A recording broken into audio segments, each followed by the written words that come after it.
Well, it's budget day today. So what do the Public Transport Users Association think? We've got John Reeves here in person. He's about to tell us. Hey, John, how did you fit us in amongst all those other celebrity places that you go to?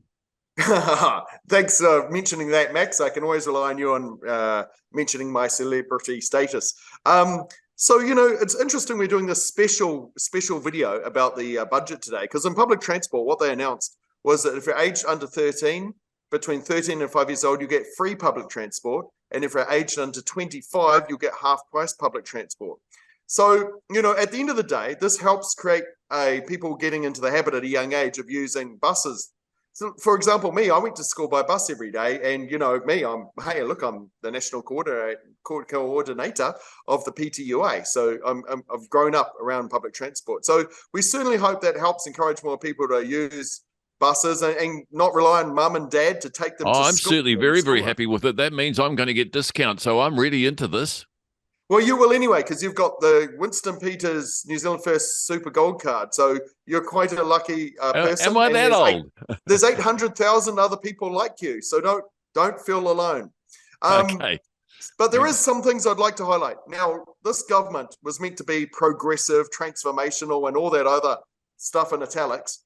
But at the end of the day, New Zealand needs a nationwide public transport system like we used to have until the early 1990s. So I would have liked to have seen the government announce, maybe intercity buses could be used for public transport too, so that you get cheaper fares on the intercity buses, because the regions of New Zealand miss out. Now look at this, Max. Can you see that? Very clearly. Oh, yep, yeah, that's better. Hold it still. Yep, yeah, go on. That's a much better photo than we saw before. New Zealand Railways road services bus up until 1991, owned by the state, ran all over the country. You could get anywhere from most small towns. You could connect by bus or train, and we don't have that now. And now all the talk about climate crisis and all the talk about environmental issues, this government has done nothing to re-establish a nationwide public transport bus or train service. So why not? Complete waste. This government, unfortunately, really does let down public transport users. It does. All right, John, that's really good. And nice to have a good summing up there of the budget in terms of the Public Transport Users Association. Thank you very much, John. We'll see you next week. Me, and I'll put you top of the list from now on, Max. Wow, status.